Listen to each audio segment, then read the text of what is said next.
I know the DJ. Do you?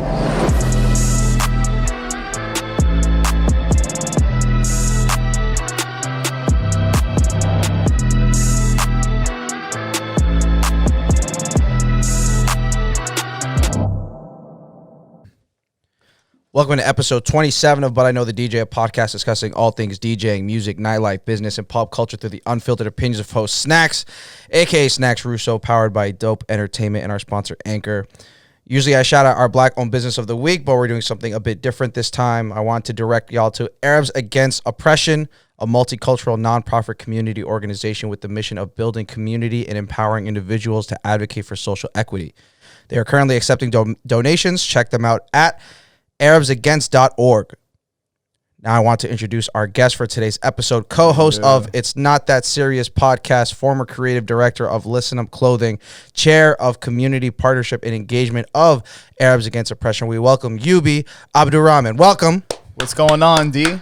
What's up, going baby? on, G, man? I'm chilling, man. Thank you for having me, bro. Of course, man. It's been a while. It's been such a long time, I know, bro. man. I'm trying to think of the last time I saw you, man. Probably, realistically, in line to try to get into a club, and I was saying the exact words, but I know the DJ. That's why I find the line so hilarious, man. It's a beautiful title, man. Well, thank you, man. What I loved about seeing you at clubs and stuff was like you were so turned up, and you know, because you're Muslim, like I don't. You don't need a drink or anything like that. Like, nah. And I think especially this day and age, like people really do get lost in that and in that concept, especially with going out in nightlife and it becomes almost synonymous, right? Yeah. And then even beyond that, business wise, bottle life culture, trying to get as many bottles out the door, XYZ.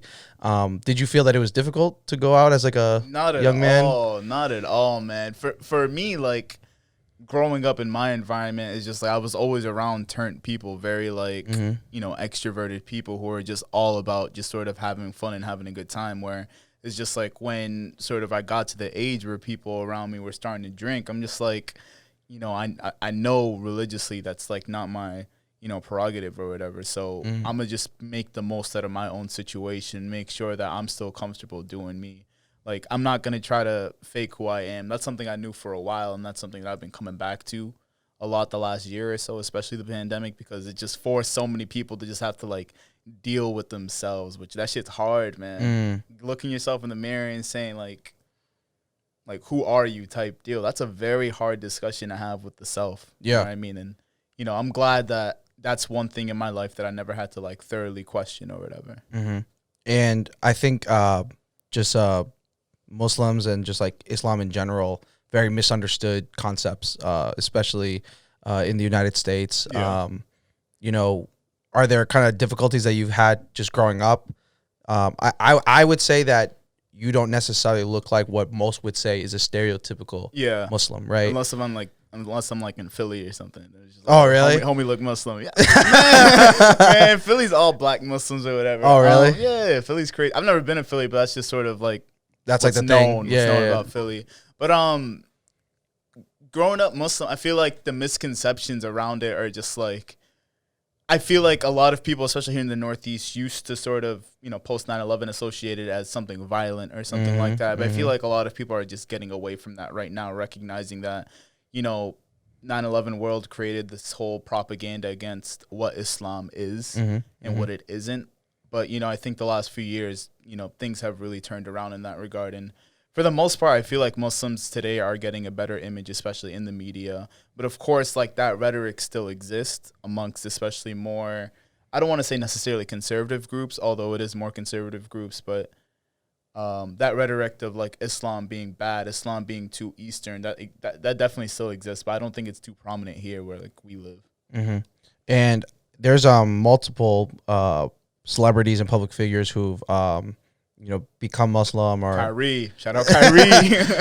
and even in hip hop it's happened. What are some, can you name, I'm sure you can probably name them better than I am, like from prominent celebrities or artists? When you think like Muslim rappers, bro, you think of like the greats too. Like you think Nas, you think Raekwon, you think Lupe Fiasco, you think all, like I can just go on and on about who these great like Muslim rappers are or whatever, but when it comes to, I feel like another misconception of Islam is like it's a very new idea in the United States where, in fact, there was Muslim slaves. Slaves Talk about it, yeah. Yeah, there were slaves coming from like the slave ships or whatever who were forced out of Islam by like their slave masters and all that. But the idea of Islam in America, this isn't something new. This is something that dates back to, you know, the 1400s. Like, there's this really good memoir that you should check out. I forget what his name is. I think it's Ahmad bin Said, where he's the first written autobiography account of a slave Muslim living in North Carolina, Fayetteville, like where J. Cole's from type shit. And he's just like writing in Arabic and how pretty much he was able to free himself because of that. Like, he was a runaway slave type deal. And like they were, you know, his slave masters were just genuinely interested in him. And like there are some accounts that he ended up converting to Christianity just to sort of protect himself because of how violent like slave masters were. But, you know, we have to sort of go away from the idea that Islam is, you know, very foreign to America when in fact Islam is as old as America is here in the States. Yeah.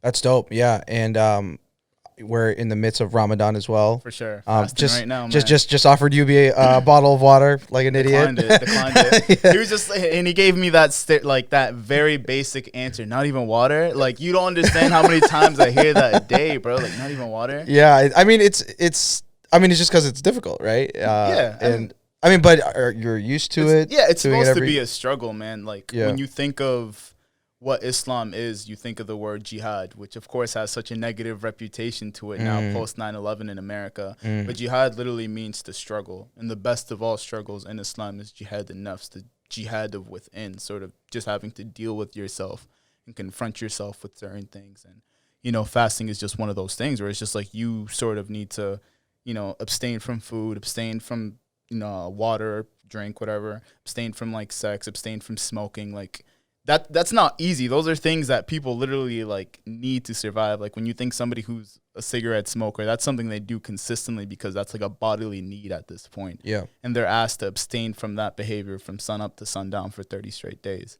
You know what I mean? It's not easy in that regard, where it's just like you're supposed to struggle with it, but there's beauty in the struggle, as you know. Yeah, absolutely. What's been the hardest thing for you to abstain? Does it change? does it change year to year? Has it changed as you've grown up to into a man? Hell right now. Like, I'm a big dude, man. I got to get my calories in. But food, I say food and water is probably the hardest thing. I work in like, you know, coffee and hospitalities or whatever right now, so coffees for sure. That's probably the biggest thing that I miss. Like, you don't understand. If I was to only have one thing for the rest of my life, it would probably be like an iced latte with oat milk. Really? For sure. Wow. For sure, man. I don't drink coffee at all, so to me, I'm like, what? Yeah, I'm not I drink just ice water in the morning. That gets your metabolism going though. That's good. Well, I mean, for me, it's like, one, it's enough for me. Like an ice water, when you first wake up, and you feel like trickle down your it's like I'm like, oh, like I'm awake. Like that's what I need. That's the jump start. And like coffee kind of freaks me out in a weird way. Where like, I think it's just the whole like Starbucks culture.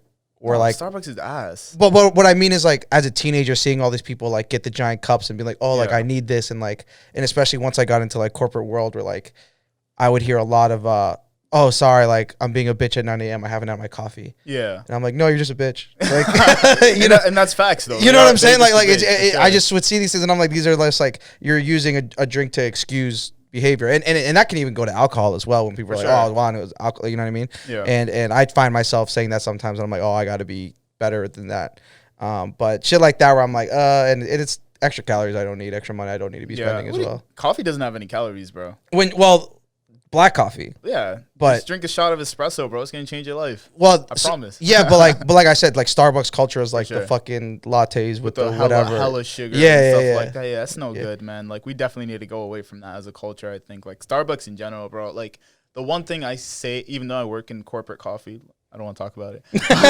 but like Starbucks in itself, it's like, Starbucks is huge, man. Like, like me and you were talking about it now, but it's just like Starbucks is huge, man. Like, they demand so much money where they're offering such a lower quality product, and then just straight up, it doesn't taste that good relative to sort of what the competition sort of provides. Like, if you go to a local coffee shop, get yourself like a nice hot coffee, like Cafe Ole or something like that, then I promise you'll have such a good experience with it. For me, like where I am, it's just like I love coffee for taste. Like, I can distinguish like good tasting coffee and bad tasting coffee. So for me, I don't know. It's like I'm very anal about coffee at this point. This is I mean, it's the same thing as like when people are into beer and stuff like that. Are you that intense? Is it like that? I'd say so. I don't know anybody who's like super into beer. First of all, beer disgusts me. The whole idea of it, like, it smells nasty. I remember going to Red Sox games and just smelling it and just wanted to puke. I mean, I'm not a big beer guy either. Like, if I drink beer, cacti guy. Yo, that shit. Yo, you know what's actually crazy? Yo, you know what's actually crazy? So, reading about it and hearing things, like seeing TikToks about cacti, like everyone, talking about how gross it is. And I was like, I'm sure it's not that bad, but I'm also sure I wouldn't be surprised if it sucked. Like, when it's just this crazy marketing thing. Yeah. And then I had it, and it's not that much different than like every other seltzer. There is something different, and it's obviously the agave part of it. Yeah. But I was like, I don't get how people can say it's disgusting. And then when I posted it, people were like responding to it, being like, "Oh, it's so fucking gross. Like, how do you like it?" And I'm like, dude, it tastes. Is it like a sweet drink? Because it's agave. Agave is a sweet. Yeah. Drink, so how do I explain this? Like, it's not sweet in the sense that it's like a cocktail or a juice. It's not like that at all. But like I had the pineapple one, and it was definitely like when I opened it and smelled it, I was like, this smells like pineapple candy.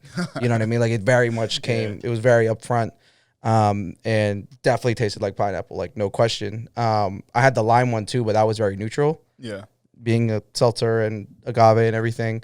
But like, no part of me was like, this is gross. Like, and I was like, I don't get why people bugging so much. When I think agave, I think like a syrupy type flavor. Yep. Or whatever. Yeah. So it's just like, to me, it's like, I imagine like getting like an iced coffee and just like hella pumps of like caramel syrup. Well, I was looking into it. Apparently, it's only like a gram of agave. Like, apparently, it's like barely any. I gotta figure out what exactly agave is. It comes from a plant, right? Yeah. So it's like good tequila comes from agave. Let me look this up because I'm not gonna just be cap on this shit. Agave nectar. What is agave? The agave plant is native to the southern United States and Latin America. So it's a plant. That's all I needed to know. Yeah, believed to have medicinal properties. Its sap was also boiled to produce a sweetener. The sugars in agave are fermented to make tequila. Okay, so that sounds about right. I think I was watching some video. I just randomly stumbled upon it on just like them creating Patron. Like, I didn't realize every single bottle is handmade. Patron's ass though. Really? Yeah, it sucks. Patron's ass, no? George? Yeah, like, I mean, and the thing about and the thing about alcohol in general, it's like there's these crazy waves of like what's popping. Like, I remember the weekend where clubs stopped serving Patron and replaced it with Don Julio. I remember the weekend where it happened. Like, that's a crazy memory. Yeah, but because I remember people were talking about, like, I remember the bottle girls were like talking to the owners and being like, "Why are you still serving Patron? No one wants to drink Patron anymore. It's all about that Don Julio now." I'm like, and I was like, "What?" You know what I mean? Like, I'm like, that's so stupid. And then I thought about it, and I was like, there must have been a point where, oh yeah, like I remember when they tried pushing Douce like crazy. And then, but no one was ordering it, so then they just went back to Henny. Like, there's just these things that, like, there's waves, and, like, 1942 becomes popping, and now everyone wants to get 1942, so now you got to from the buyer and stuff. Like, what exactly? Because I remember, like, like Joe Budden podcast, he has like his squad. Rory, he does. Rory, he used to do like the Henny Palooza, and then they stopped doing that and replaced it with like Douce Palooza. Yeah, and like I don't know the difference between the two. I know Douce is obviously Jay-Z's brand. But which I think is the ultimate reason of the festival itself. Yeah. Of the change. But yeah, they're both cognacs. Have you tasted both? Yeah. I don't remember the last time I had Douce, to be honest. Like, I've never personally bought it. But I've had it. And it's the same thing with like Remy too. Like, Remy's also a cognac. I have no clue what Remy is. And Remy Martin. Oh, okay. 1738. Okay, that's that. What's his name? The nigga with the one eye. What's his name? Fetty Wap. Yeah. So 1738. So 1738 is like the 1942 of like the Don Julio. It's all stupid shit, but they're all cognacs and like technically are supposed to be the same thing, but they get made different ways or whatever, different branding and all that stuff. And at the end of the day, like, I'm sure if you gave me 3 glasses of Hennessy, Douce, and Remy, would I be able to tell the difference? I don't know. Yeah. But you should do it. It's a good experience. I should do it. I think it's funny, like, just speaking in terms of like the marketing of it all, where it's just like me, somebody who doesn't drink alcohol, I still know Yeah. You know what I mean? That Yeah, just speaks a lot about sort of how they're able to sort of push their sort of, I don't want to say agenda, but it's like their marketing campaign onto like such a large sort of demographic. Like how exactly are they doing that? They're doing it through like events like Duce Palooza, where it's just like, sure, I'm not drinking So or whatever, smart. but it's just like Yeah. I'm part of like that sort of culture that sort of enjoys absolutely, that. Or whatever. absolutely, yeah. No, and Duce Palooza is a great example of that, and I love when, because at the end of the day, like, I mean, Jay-Z's behind that, but he's also surrounded by a bunch of white guys that's like helping, you know what I'm saying? Yeah. But for them to still be able to get into the culture where they know that's the demographic that is going to put the most dollars into Duce, to cognac, like, it's genius. And every year, every event I remember following them since like 5 years ago, when they still were just doing like Webster Hall and then they did like the Barclay Center like last year, I think, or something. Like it's just been growing like crazy. Yeah. We had Rob, who's the key account manager for Team Hennessy of Boston, on the show a few weeks ago. And so obviously we talked, you know, and he's black man, like started, you know, his career started as like just a promoter in Boston, and then is now like this corporate guy. Like when he walks in the spot, you're like, oh, that's Hennessy Rob. Like, Oh, it's you know what I'm Hennessy saying? Rob. Yeah, everyone calls him Hennessy Rob. Yeah, so I was just at Savora. I don't know if you know Savora I think on Lincoln Street, black owned like lounge spot. I just DJ there last Friday, and he texted me. He's like, "I'm gonna come through," and I'm like, "Oh, Hennessy Rob's coming through." That's dope. And he pulls up and like just with his like, I think he probably had like a Rockefeller hat, and we're just like, whatever. And like, no, you can't do that. You can't be Team Hennessy. I forgot what but he was in like a fitted and in like a sweatsuit. Like, it's just like, that's just the vibe, you know, because it's either that or he's in a suit and tie, corporate suit. Yeah. And he's just in the corner, and like I look over and it's just Henny bottle in hand, like, oh, like it's like his thing. And like we were talking about, you know, because you know it being, I feel like if you ask certain people, you'd be like, oh, Hennessy, they'd be like, Hennessy's a hood drink. You know what I'm saying? Yeah. But then if you ask another group of people, they'd be like, no, it's like you drink it on ice. Like he was saying, like, you never let a Hennessy bottle touch the floor. Was something he said. He's like, you never put Hennessy in a red Solo. Like, he flipped my like I was like, I'm doing this shit all wrong. Like, I was like, I need to get 5 suits. But like, it's not even that you're doing it all wrong. It's just that he's presenting the brand to you in a certain way, which makes you completely rethink them. Yeah, 100%. Yeah, like I'm gonna send you the episode, but I was just sitting here and I was just like, oh my God, like I'm doing all this wrong. Like, like he was just like, and you know, he's a very put together, like, nicest guy in the world. And he sounds hella corporate to me. Just which is good. I'm corporate too. Like, I feel that. Well, the cool thing about him was like he was able to really just like get into the explanation of what their agenda is. To your point earlier, like, you know, why did they choose him? Yeah, you know, because when he got the job, he was, you know, a promoter in Boston. Like, he was a poppin' promoter, but like, they chose him because he's in with the demographic already. Yeah. Same thing as Duce Palooza, but on an individual level. Yeah. You know what I'm saying? And so being able to talk to him about that, and then, you know, they've been doing a lot of, like in the last year, a lot of like dinners where they highlight a person, like a hero among us type thing. And they do like a privileged toast, which is like one of the Hennessy things. They give them like an engraved bottle, and it's this whole dinner to like you know, all people of color. Like, so, you know, to be able to attach Hennessy to that is, I think, goes a long way. As somebody who drinks alcohol, I feel like you're the right person to ask, because I've just been seeing this thing a lot, like that Tesla bottle.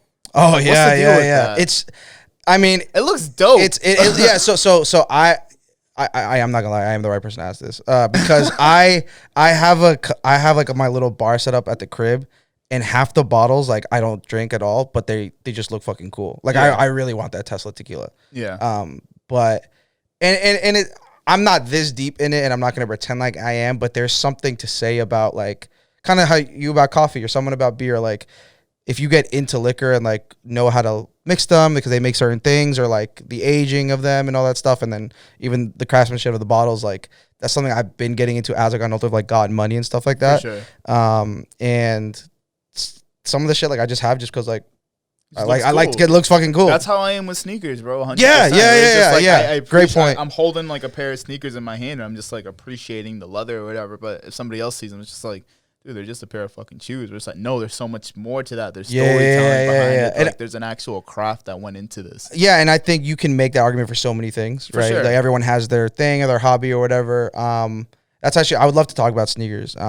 You know, I think the Boston sneaker game has gone through like very weird waves, hills and valleys. For sure. I was crazy into it, like probably like 09 to 13 maybe. I think 09 was the year. Was a where peak year, I think. 09 was the year so many Boston kids got into it, I feel like. But I think it was because of the marriage of the street culture and social media. You think so? Like the Facebook sneaker pages.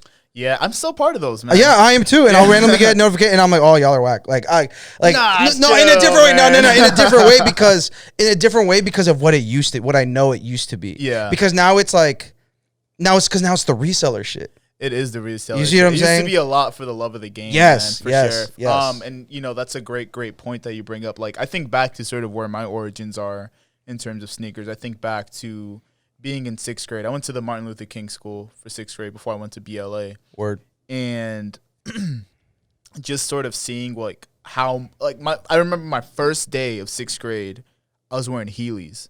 Damn. Niggas clowned me. I wasn't even cool enough to have me, Heelys. Like I was like below that. The thing is, I had them, but I didn't know how to do the skate thing. I literally just because she just has some shoes with some wheels on them. Imagine not having Heelys for clout, bro. Think about that. Like, this is like 5th grade going into 6th grade. My mom didn't even buy me no shoes or anything, but they clowned me the first day of 6th grade. And then, like, I remember having to, like, my older sister had a pair of Dub Zeros. You remember Dub Zeros? Oh, right? yeah. Hood classic. Hood classic, for Yeah. sure. And they were about half a size too small on me, but, like, I still wore them anyways because it was just, like, I can't be getting roasted while I'm at school or whatever. Mm-hmm. So who knows? Like, my whole, like, sneakerheadism sort of fade might be, like, a result of some trauma. I guess if you look at it that way. Now that, like, I'm just now like putting this into words right now, but just since then, bro, like having to wear different, like looking into like what people are wearing on their shoes and just like educating myself on sort of what the sneaker game really is. Like, I remember in 7th grade, 8th grade, middle school, really just being surrounded with a bunch of people that were into shoes, and it just made me like want to wear shoes. Like, I remember like camping out for a pair of 6 rings. For 6 rings? For 6 rings, Which bro. ones? It was the Concord pair, bro. Oh, like, yeah, those were hot. When they came out, bro, yeah, those were crazy. Those now were I look crazy. back at them, it's just like, why the hell would anybody wear these? You know what Well, I mean? now like 6 rings are like extinct. Like if you bring out a pair of 6 rings, it's like, whoa. Like, Yeah, it's like a fossil. Yeah, honestly, yeah, right? yeah. And then just sort of like just growing from there. And I remember my first pair of Dunks was in middle school, bro. Like, and then just sort of going into high school, I went to a private high school, Al Noor Academy. It was an Islamic school, so it was all Muslims or whatever. Oh, word. They didn't know nothing about shoes, so it was just like going from an environment where it's just like everybody's sort of competing with like heat on their feet. It was like an untalked about competition, Especially in BLA, like the culture there was, yeah. It was sort of untalked about. Now going to like a school where it's just like niggas is wearing like Reebok Classics or whatever. So it's just like, dang, I'm like top dog right now. That's sort of like the mental state that I was in with it. So it's just like I made it a point to like always bring out some like heat or whatever whenever I could. Whenever we didn't have to wear a uniform or whatever, which we had to wear a uniform a lot. And just sort of from there, just buying, selling, and trading. Because as you said before, like this is the first time in my life, the last few years, where it's just like I have stable money. Yeah. You know what I mean? So I can disposable income. Disposable income. So clutch, bro. Too much to dispose of at that. First time in my life, like I can buy a pair of sneakers and like keep it instead of having to sell it or trade it or something like that because I want like the next hot thing. Like, I had some heat in high school, bro. I had some heat, man, that I had to get rid of. I had a pair of Blue Lobsters, man. I had a pair of Red Lobsters, man. Yeah. And like the prices I sold them for was like sub Stupid. $200, bro. Yeah, I Those had same shoes going for like 2-3 racks now. I had the original Raging Bull 5s. The red suede joints, and that just came back out. Came back out. Yeah. But thing is, those are like, to me, I mean, they're like legendary 5s. For sure, bro. Like that pack was crazy. Crazy, yeah. Stupid. I only had I couldn't afford both. Yeah. You know, but I was like, oh, I need the red joints for sure. For sure. And I let them go probably. I mean, I wore them through. I'm not gonna lie, but I gave them probably for like 180, 200. Yeah. And I feel like if I held on to them and like maybe restored them a little bit, they'd go for especially fun. before like the new drop. Now, like For sure. they would have been It's crazy. crazy because I picked up a pair last year. I got them for Oh, the really? low. Yeah, I got them for the low, and you know, I thought they were so dope. But I'm just like 5s look so weird on my feet. They're like a half size too big or whatever. It's so weird because I mean style has changed so much. Style has you know what I changed, mean? yeah. Like back then, a black V-neck with a fitted and the matching kicks was crazy. Yeah. You know what I mean? So jean jacket with the sleeves cut, bro. Are you serious? Like that's a whole fit right there, man. That fucking New York fitted or whatever. And like you said, like that's a whole fit. Like you can go out and be one of the flyest people in the spot or whatever. Now it's just like you have to be a lot more sort of constructive with it. Like you have to, know your brand, sort of know the pieces you're putting on. Like what jewelry am I going to put on today? Like does my watch match with my outfit? How are my laces? How are my shoelaced? How is it laced properly or whatever and all that? And there's just so much more that goes into it in terms of fashion. And I don't consider myself a stylist by any means, but I still like to sort of, dress well and just sort of come up with the fits or whatever. Like, that's an important part of my thing, just sort of my Instagram. My Instagram is not popping whatsoever, but it's just like I still sort of like that to be like my portfolio. Yeah. Just sort of fits or whatever. Yeah, and that's what it should be. It's all about me at the end of the day. Like if you're going on social media for, what's the word I'm looking for here? Like just give me a word, dog. Like clout? I don't know. Not even clout, but just like recognition, approval. Yeah, looking for other people's like approval by post or whatever. Like you're never gonna find happiness that way. Never gonna find happiness that way. Like you'll always be craving that same high, and that's a dangerous game to play, man. To crave that high. I've been there before. Like I've been there before with like Twitter, even Facebook early on back in the day. It was just like you just tweet post random shit just for a couple of likes. Like that like button's crazy, bro. Like button's crack. Yeah, and I think it's getting worse like with TikTok too. I don't have a TikTok. Never downloaded it. It's I was pretty anti TikTok for a while, but then I just got so bored during the pandemic, and I was like, I refused, man. It's cool in the sense that it's like did you used to have a Vine? Oh, I loved Vine, bro. So Vine seemed like it was pretty much just like if you were funny, you would get popping on Vine. Yeah.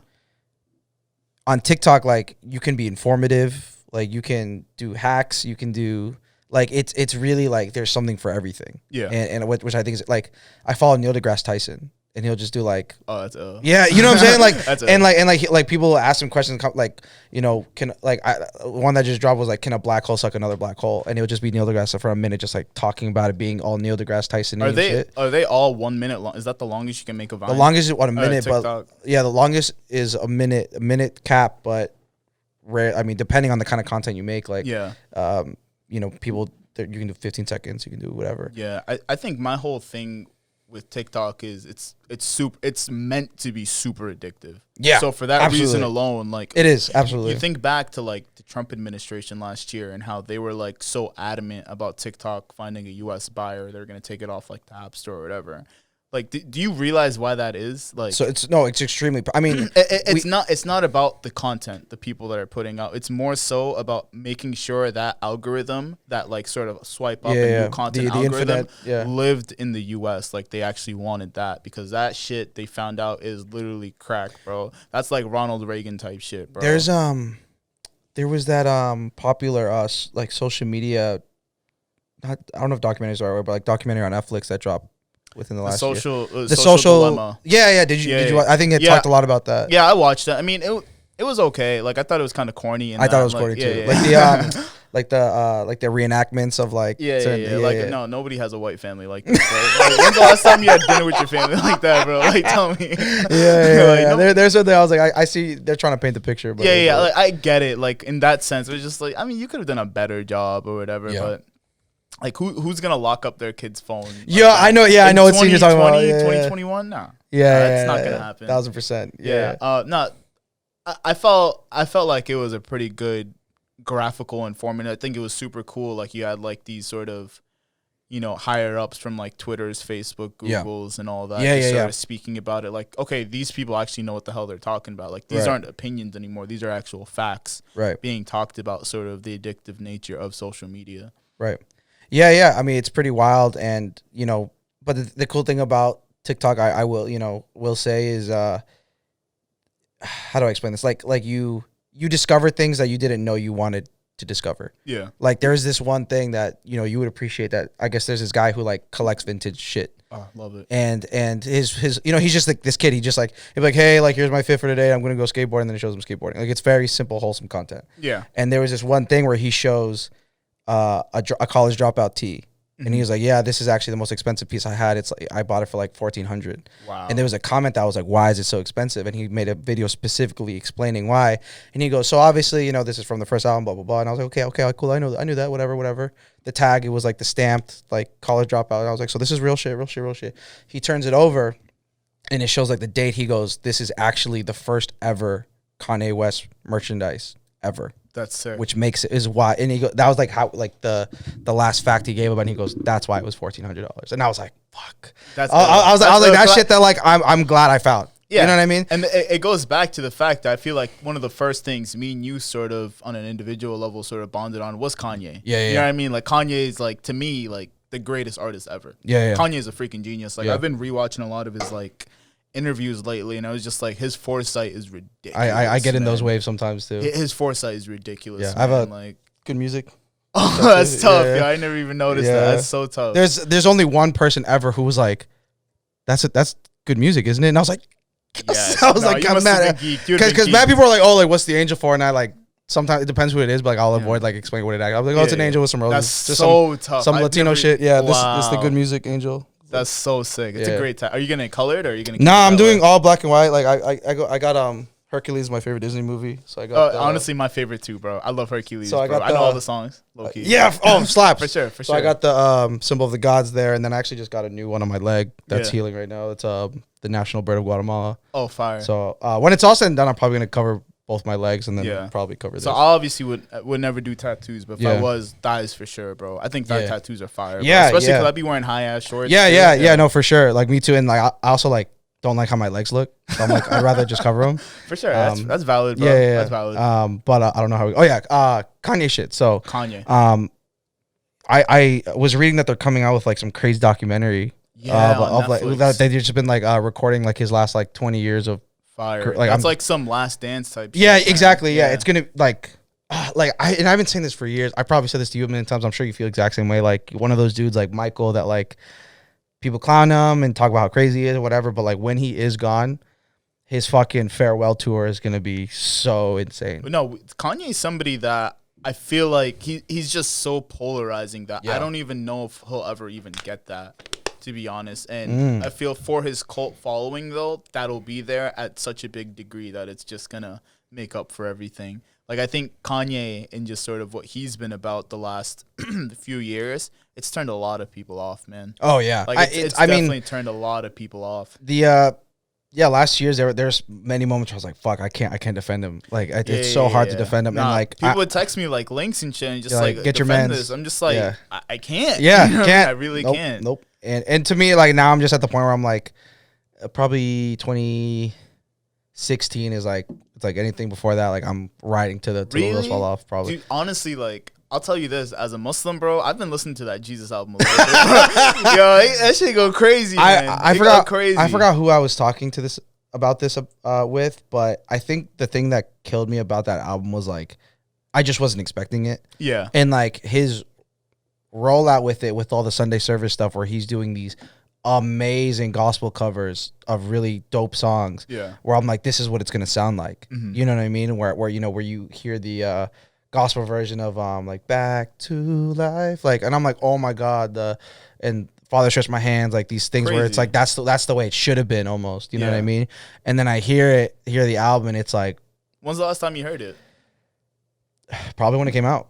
Really? I'd say give it another listen to, bro. Like for me, like I've just been listening into really sort of like the production, bro. Like this is gonna sound stupid, but Kanye is a super underrated producer, man. I don't think he's underrated at all. I think he gets his flowers. I don't know, man. Like I've been like, have you checked out the Dissect podcast? You should check it out, bro. Listen to the Dissect podcast. Are those the same dudes that do the Dissected producer series on YouTube? Yeah. It's the same people? I don't know on YouTube, but he pretty much, it's serialized musical analysis where he'll break down a whole album for a season and go into sort of the construction of like the beat, the lyrics, sort of where the person was when they were recording it, everything around it, you know, circling around the context of the actual song, around the album. And right now he's doing Yeezus, bro. Yeezus is a very slept on album. I think Yeezus is a masterpiece. Yeah, I loved it from jump. I didn't. I didn't. I loved it from Jump. And it's so, and what I'm saying, me not liking it on Jump is a very popular opinion. Liking it on Jump, that's an unpopular sort of way of going about it. But like when you sort of see like the albums that came before it that sort of had that similar sort of impact, or I think they've said, what's his name? Bob Dylan. He was at like Woodstock or whatever, which is a hippie festival. Right. He ended up dropping a rock album at a hippie festival. Yeah. Bob Dylan, the father of like folk music. Yeah, bro. He got booed at Woodstock. And now, I don't know, maybe like 50 years later or whatever, we look at that album as like the greatest sort of album of that sort of generation. It's just like everybody's giving him his flowers now. That's what it is with Yeezus, bro. 1,000%. That's what it is with Yeezus. But the thing is, I think at the time, I understood that he could do that. And that's why like it's very contradictory of what I'm saying about like Jesus is King, because, you know, after 808s, we're like, oh, now he's going to think, and he did believe that he can do anything. Yeah. You know what I mean? And that's what it turned into, you know, very industrial sounding Yeezus. It was my fucking gym album that whole summer, like, because I think he dropped in like June, I think. It was like June 2013. Yeah. And so that whole summer, my fucking gym album, like, that's all I bumped top to bottom. Went to the Yeezus tour. Like, I loved it from Jump, yo. Man. And that's the thing about that tour. That tour, so I went to Pablo as well. Did you go to Pablo? Of course. So, love Pablo. Way better than Pablo. Damn, don't tell me that. Absolutely. Don't tell me that. Man. I would like 3 times better. Like, I loved Pablo, man. Pablo was sick, but I ruined it for myself by going to Yeezus. Oh shit. Like, okay, that makes me feel a bit better then. But it was just one of the, like, that's how much I liked it. So I heard when it came to like Kanye concerts, it was really Yeezus and Watch the Throne. Those were the two. I didn't go to Watch the Throne. My boy did, and the videos I've seen of it were like, oh my god, yeah, it was ridiculous. It would have blew my mind. Kanye's he's so much more than a musician, bro. Like, he hates being sort of boxed into that. And like I really challenge you to listen to this podcast. It's only I would love to. Yeah, I definitely want to. 4th episode comes out tomorrow. It's fascinating, bro. Because like they bring in like clips from like interviews where he's like explaining certain portions of the songs. Like they literally remake the beat from Jump. Oh, really? Where it's just like, here you have like the E was it over or whatever? I don't know music. Like chords and stuff. Yeah, they go into like the actual chords and like the sampling of it. It's ridiculous, man. Like I'm hard. It, bro. Yeah, I definitely need to check that shit out. Yeah, that's fire. It's so good. It's so good. Yeah. I mean, he, like you said, crazy polarizing, and in every phase that he's had, he's like the sore thumb, but then he becomes the standard. For you know what I mean? Like, it was funny, man. Like, hearing him talk about himself, it was just like Michael Jackson.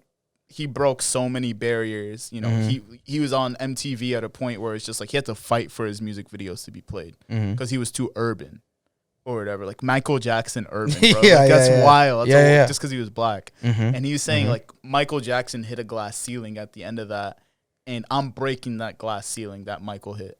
Like, he's sort of doing that for the next round of people, the next generation of people. And when it comes to like self-empowered individuals, man, like that's somebody I look up to. Absolutely. In that regard, where it's just like, just go and get it yourself or whatever, like not having to rely on other people, and, you know, just having that self-confidence of being able to just do it yourself. And he doesn't give a shit what anybody says about it. Yeah. Which is dope. I think, you know, every generation has like their molding artists and music that like molded, you know, youth. Like the generation before us was definitely like, you know, the Hove and like, so, you know, I think for us, we were fortunate enough to have both Drake and Kanye at the same time. You know, freshman year, like, I mean, you know, Kanye definitely molding like my elementary to middle school, and then Drake for high school. Just like having such like genre bending hip hop at that time, being able to like mold me, and like, I'm like super grateful for those times, and like being able to grow up with those albums. So you say that, but sort of who are those artists right now for this generation right now? You mind if I get a water bottle, actually? Just because I got like a minute left. About that time? About that time, exactly. About that time, of course. 48 seconds. And if you need more, just let us know. For sure. But yeah, so who do you think are like those That's a great question. That's a great this question. generation? Because I haven't listened to music in a week, first of all, but it's just like, I can't think of like the Baby. It's very like, different. That's nasty. Like that. Yeah, that, it's like, very sort different. of the voice of the generation. I mean, I think what's most different is, like, coming of age music is no longer mainstream music. It's two very different things. Yeah. Whereas when we were coming up, like coming of age music was mainstream. You know what I mean? So I don't think it. Damn, I don't know. Do you think? Here's my thing. It's going back to what we were talking about earlier. I feel like TikTok curates sort of what the generation listens to in terms of music now, 1,000%. in terms of like dancing. Like I can't do those TikTok dances. I can't do that shit. I could do the Soulja Boy. I know how to do that. Yo, until now, I know how to do that. Yo, me being a fucking grandpa yelling at my little sister, talking about the Soulja Boy, and like She doesn't know the Soulja Boy? Nah, but the original TikTok dance. You know what I'm saying? And I tried to spell out what that summer in 2007 was like, where we like YouTube just boomed. Yeah, it's like the first like multi-million, not the first, but like one of the, to me, as far as I knew, first multi-million view video. Yeah. Like, and there's like fucking shorty from Atlanta on her like trash camera phone, like doing a dance, and it gets like 5 million views because everyone wants to learn the dance. You know what I'm saying? Like, I was trying to paint her this picture, and she was just like, couldn't understand because it. you know She's you can just look at it on TikTok, and there's 50,000 people doing the dance for you. You can just learn it that way. You know what I mean? And damn, like I never even really because I know my sister, her favorite, like she loves Meg Thee Stallion. That's her favorite artist. I don't want to speak for her, but from what I can like, which is fine. Meg's awesome. Yeah, from what I can gather, yeah, I would guess that her favorite artist is Megan Thee Stallion. That's nuts, man. Yeah, but I'm trying to think like, because I was gonna say like, oh, like, because I think of somebody our age saying, yeah, my favorite artist is Megan Thee Stallion. It's just like that's weird. Like you're 36. Like you know what I mean? Like you're a little old. Like I'm trying to think your favorite artist who are like more of the, I don't know if conscious is the right word, but like more of the conscious artists that are young now. Corday. I like Corday. Corday is dope. Bro. Yeah, he's he's probably he's winning, man. He's winning right now. I forgot about Corday. But he's because he's like, I don't know, it's just so different. I don't know. It's so different when you look at it. Because like he's not loud enough, and that's why. I feel like, you know who really had that opportunity but completely fumbled it? Chance the Rapper. It was funny because I was gonna say Chance, but I was like, is Chance our generation though? I feel like he could have been like this next generation's thing, but he just got so corny. I never really liked Chance. Yeah. I could appreciate him, but like, you know, even like Cocoa Butter Kisses, like I didn't like his voice. Like I thought it was just very annoying. That's a critique he gets a lot for sure. But it, you know, but his lyrics were dope, and I thought, you know, yeah, he was a breath of fresh air. Sure. But that last album he dropped was horrible. Awful, so man. bad. So like I listened to it once and it was just like, this can't be the same. Like I laughed. This can't be the same artist that I like paid meet and greets for in like my sophomore year of college or whatever. Like even Coloring Book, right? Coloring Book was dope. It was okay. Like I was going through it, and like again, as someone who's already very critical of him, yeah, I was like, let me listen to this, and like, you know, he had a free, like, I love a good Ty Dolla $ign feature. I love a good Kanye production. Like, so I was like, okay, like I can mess with this, but for the most part, I was like, never revisited it. And then I don't even know what the new album was called. Like, I just listened to I think this is not the best day ever. That's Mac. Rest in peace. It's like it was something like that. It doesn't matter. I don't care. But I remember I was like, let me just like listen to this shit. And I think the big day. The big day, yeah, man. I thought the album cover was cool. Him like the holding the blank CD. Yeah, very Yeezus vibes. Yeah. You know who is such a better rapper than Chance? I just gave it away. Than Chance. Vic Mensa? Vic Mensa's gas to me, bro. I think he's so good. When he first came out, wasn't he not who he is now? Like who was he running with? He's rock. Nah, but when he like first, like, he was like. Because he came out in the age of like he came out the same time as Chance. Little Cocoa Butter Kisses. He's on that song, right? Yeah, but I feel like he was like his vibe was very oh my god, fuck it, oh my god, why can't I think of their name? Like Tyler Creator vibes. Nah. No, when but he wasn't like as dark he is now. No, he like, as I was saying though, he's gone through like transitions with his music or whatever, which I can appreciate. Like I don't want my artist to be stagnant. Like I need to see sort of growth, maturation throughout your music or whatever. And I think he does a good job of that. Just sort of being so introspective as well, and just sort of dealing with his own, like, suicidal thoughts, his depression, is sort of, his drug usage, whatever. I think that's interesting, and I like hearing about that. I like hearing about people. My favorite thing that artists can do is sort of storytell, and that goes back to sort of what we were talking about, where coming to age music, where it's just like coming to age is a different age for everybody. You know what I mean? You could be 30 and start to come to age, sort of to figure shit out, and that's what sort of his music is reflective of. Like, he's 28, 29, 30 years old, still figuring shit out, which is dope. Me too, bro. Like, you too. Everybody I know is still figuring it out. We're so young. We're still trying to get to it. So that's what I enjoyed in his music. Chance the Rapper's music, like, what's that song? Hot Showers, bro? That shit's hot ass. Like, that's just terrible, bro. Like it's so bad, bro. Like, it's so. But thing is, then people will be like, oh, but Ultralight Beams though, like, legendary verse, and I'm like, 100%. But I'm like, yeah, I mean, I don't think that defines him as an artist though. Yeah, no, one verse defining you as an artist? No. But it's legendary. It definitely helped, though. Yeah, it helped, but, like, I'm like, he's still whack.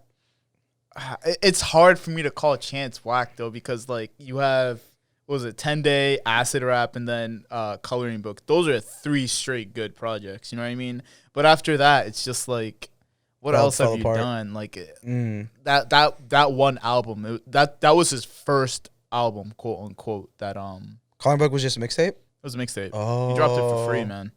Oh, that's bad. He dropped it for free. That's real bad. Yeah, I know. But he was always independent, right? I think he's still independent. He's not signed with whatever Ye's on?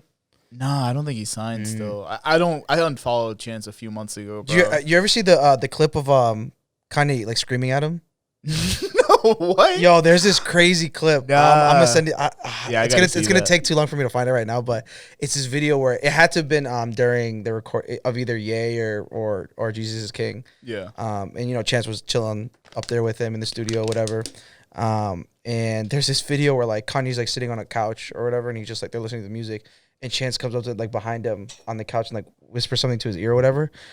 And Kanye's like, get the fuck out, leave, like screaming at him. What? And Chance is just, like, being soft ass, light skinned Chance. And he's just like, oh, like, what? And just, like, leaves. And then, but then it's funny because, like, there's a picture of them later, like, ganged up or whatever, where I think it's just Chance, like, accepting, like, oh, this is just a Kanye moment kind of thing. But it's like Kanye screaming at him, like, face to face. What did you think of Ye? I thought Ye was dope. Again, it's me holding on to the past.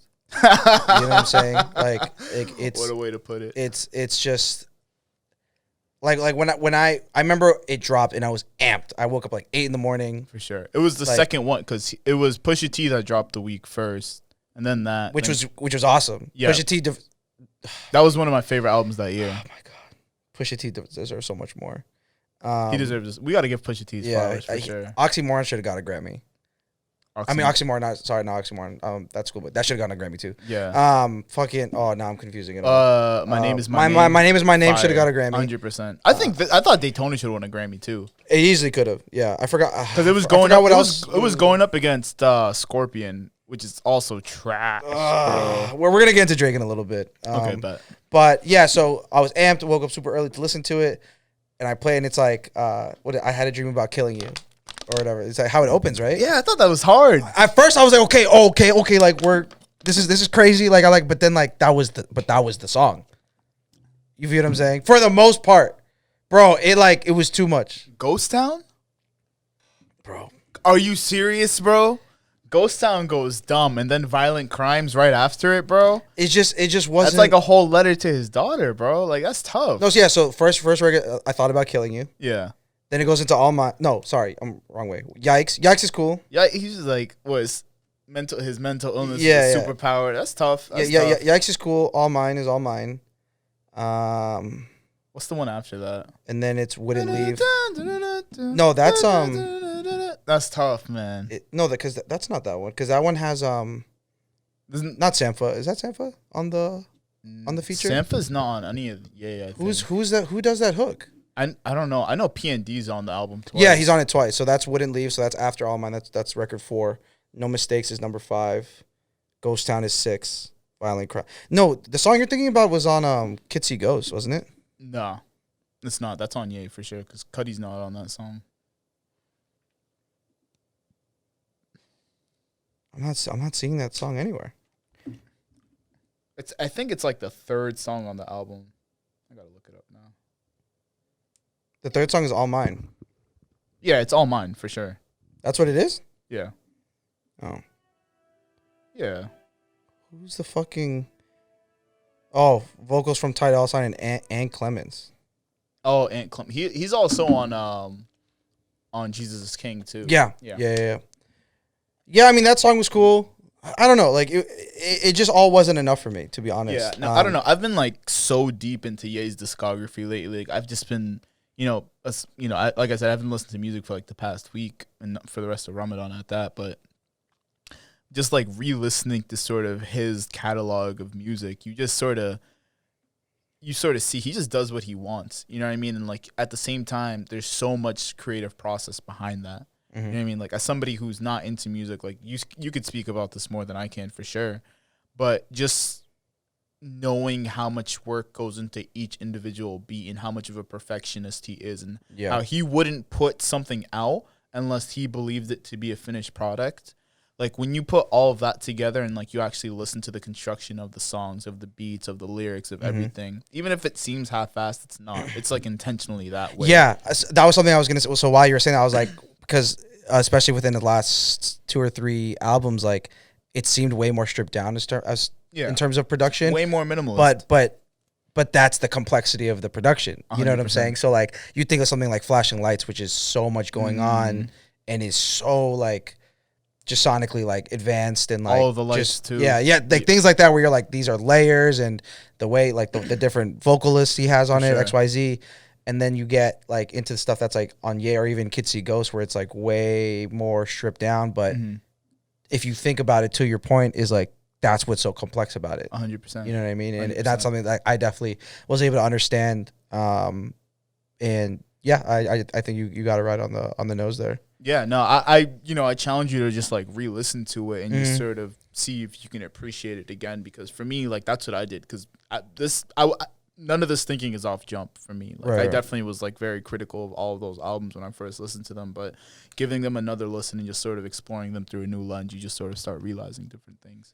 Do you think, and this is just with music in general, like, if things, like, it's got to grow on you, do you think those are fans making excuses, or you think... No, I think that's super valid. To me, especially where, like, music's very contextual, like, for me to, like, enjoy music, I need to realize where I was at a certain time. Like, I think back to Pablo, bro. Like, Pablo's a very special album to me. Although it's not my favorite, but it's just, like, I love Pablo for the fact that I was, like, at the live screening in a movie theater type deal for when it came out. And I remember the exact moment during, what's the first song? Fucking Ultralight Beams. Where it's just, like that, where the chorus just, like, and then he just strips off this, like, layer of cloth and he just unveils, like, a bunch of models wearing clothes. Like, that's a moment, like, that shit felt otherworldly, bro. Yeah. Just sort of being in, like, that place. Like, I almost cried. Straight up, bro. Like, I used this tour, I cried twice. Damn, that's nuts. Like, cried 2 very different times. That's ill, for, like, man. very different reasons. So, See, that's ill, though. Like, that's the amount of sort of, like, artistry that goes into things like that. But going back to it, like, yeah, music can definitely grow on you. You know, music's very contextual. Music, can be catchy. Like, it's not by coincidence that who don't even have a TikTok, get caught up with, like, TikTok songs or whatever. Like that Drake song that came out last year during the pandemic, 2C Slide, fire. I hated it at first.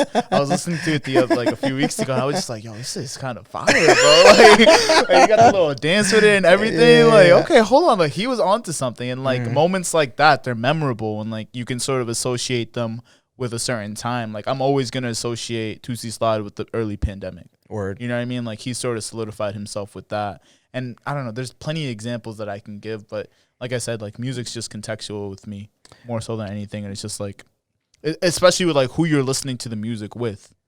You know what I mean? Like, everybody can remember a certain album, like, they listened to with people. Like, I remember being at my boy Omar's apartment back in the day when Views came out. And I was just like, this is what we were waiting for. This is what Drake's been talking about for, like, 2-3 years now or whatever. And it's just, like, whatever. Now I listen to Views and I'm just like, yeah, this is kind of hot, bro. Like, Views has some hits on it for sure. Like, and you think about it, he had, like, Controlla and One Dance. One Dance back to back on the album, bro. Are you serious? But that was 2016, bro. That was summer 2016 is legendary. Crazy, absolutely Niggas still legendary. talking about summer 2016 5 years later, bro. Yo, because I think I was 21, so like it was just like a very. How old was I in 2016? I would have been 20, turning 21, I think. Yeah, I was like 21, like outside. Like straight outside. Yeah, it was popping, bro. The streets were very popping. Yeah, was very popping. Yeah. With the work to controller to One Dance transition. The work. Yeah, it's funny because it's like I remember being in like clubs and like parties or whatever, and if at the beginning of those, because they always came back to back. Had to, as a DJ, had to. They had to. It was the vibe. I always remember, man. Just if you didn't find a girl at the beginning of one of those songs, is over. It's a wrap. Like you're on the side. Go to the bar. Go to the bar. Just looking around like this, bro. Go to the bar, dude. You had people looking around. You had like to get somebody's daughter, animals, bro. Man. You had to get somebody's daughter like ASAP, bro. Oh my God. Man. It was good times, man, back then. But I don't know. For me, I here's the thing, bro. Also, I don't know if I'd ever want to go back to a club. I don't think I ever want to go to a club again because of the virus. I think I've outgrown it. Like I'm good on that. And that happens. Yeah. Like it 1000% happens. I'm like completely good on that. Like I was looking at like, do you have Time Hop on your phone? Where it's just like, well, for me, it's I just do like Snapchat memories. That shit haunts my life. So it's Snapchat memories, but with like your camera roll, your Twitter, Facebook, Instagram, whatever. So I was like looking through it, just like old videos of like parties that I've been to or like clubs that I've been to or whatever. And it's just like, this doesn't look appealing to me like it used to. Like I used to be super like into it. I wasn't even that into it. Like I wasn't a club every type of week type person. But I was into it when I was there. Yeah. You know what I mean? Like I was gonna make the most of the opportunity of me being there. Henceforth, anytime you see me, it was a Cure, which doesn't exist no more. They changed. They changed the name, the branding of it, and then the inside looks completely different. Oh no way! They completely. See, now I want to see. They gutted it. Yeah. But it's just like anytime I. Do you need another water, by the way? Yeah, I'll take another water. Yo. Do you mind grabbing another water? Yeah, if you don't mind, bro. Thank you. But yeah, but to it, like anytime I was sort of at those functions, like I wanted to have the most fun that I could. You know what I mean? When it helped that you had a good DJ and you sort of like curating the vibes and all that. But I think the only reason I would ever go there again is for the music. Like I wouldn't. You know, I don't drink or whatever. Like I'm not into like the heavy dancing. I feel like the bottle popping or anything. Yeah. See that especially, I was never into it. Where it's just like to me, it's like such a faux flex too. Yeah, you know what I mean? Like people just going and to me, like I can't ever rationalize paying like $600 for like a $40 bottle. Right. You know what I mean? Right. Especially and just seeing that and just sort of that excessive sort of flex for no reason just to say, yo, I'm at the club and this is what I'm doing. Like, that's just corny to me, bro. You know what I mean? Like, that's not wealth. Yeah, wealth is like ownership. Wealth is like a nice car. Wealth is sort of everything outside of that. That's just exuberant spending to me at that point. And I don't even like looking at it personally. So that's where I'm at. If you're to invite me to something, like that's a different story. Like that's a personal invite and I'm just like showing as a courtesy or whatever. And like I'm enjoying my time still or whatever. No. What is that, seltzer? A LaCroix? A LaCroix. Is that straight? Sponsorship. Yeah. Give me the bag, man.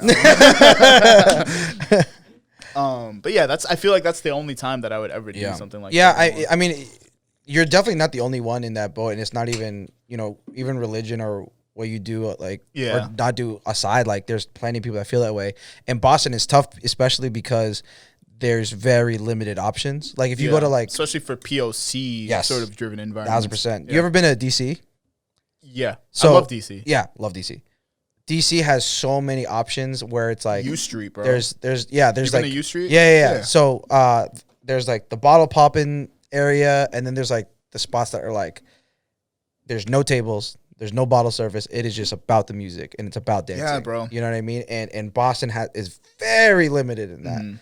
And I meet people all the time, especially as I'm getting older, that like, yo, man, like that bottle shit, like, love you, would love to support you, but like, that's just not my vibe. And so, 100%. And so, I started trying to get, with my own parties and stuff like that, like trying to do stuff that was a little bit further away from the bottle stuff and just bringing out like older music, cool music and stuff like that. So, do you think there's a market for it? There's a huge market. There's a huge market because like, because of all the colleges and stuff like that, and there's all like Boston is like we could really like split it in half and look at it like in a certain way where it's like the yuppies, the people who aren't from here that come here for work or for school or whatever, and then the people like us that have been here and don't really want to be with those people that haven't been. Like we want to be like as authentically like neighborhood Boston as we actually are. You feel what I'm saying? So they don't understand jerking at the corner mall. Nope. You feel what I'm saying? Nope, not at all. Like you're a jerk. Many people be like, oh, that's like whack. No, but like at the corner mall with the red skinny jeans, bro. 100%. Yeah, but because that was a part of our culture growing up, that if you were at like the right function and that shit drops for a moment, you might be like, yo, they're playing You're a Jerk, but you're like, yo, they're playing You're a Jerk. Yeah, for me, like I know what time it is. Yeah, like I can't jerk for my life, but I'm gonna still try, bro. At that time, but that's because that was our childhood. Like that was you see what I'm trying to say. So like, but for another side of Boston where it's like people who aren't from here come for school, come for work, whatever, they don't know what the fuck that is. So if I play that at a club, people are gonna be like, this is an old song. I don't know why he's playing this. And it goes so far beyond clubbing. Like I was in New York a few weeks ago having this conversation with somebody who they went to BU, but they live in New York. And I just sort of asked them like what the main difference between New York and Boston is. And her answer was like exquisite, man. It was amazing. And it really opened my eyes to a lot of things that as a Boston resident who I've been here all my life, like 25 years living, all of them have been in Boston. Where New York, it's like you can be a billionaire and live on the same street as a homeless guy. You don't have that in Boston. Boston is a very, very, very classist city where it's just like person living in the Seaport and the person living in Mattapan live two completely different lives, and there's no intersection. Big facts. There's no intersection whatsoever. And it goes to the music scene. It goes to the food scene. It goes to literally every little thing in Boston. And that's why like the gentrification issue in Boston's a huge one. Yeah. Because it's just like that fine line, that classist line, that picket line, like that do not cross, it's shifting. You know, it's shifting over to a point where it's just like the people who are living in the Mattapan and the Dorchester and Roxbury, they're literally being uprooted and like having to move out to like freaking Brockton, Randolph or whatever type shit where it's just like that's an unfamiliar territory to them and like they're being uprooted out of their homes. And it's happening everywhere in the country, but Boston in particular is like such a good example of it. Yeah. And to your point, it's scarier because we already are like hanging on for dear life to an extent. You know what I mean?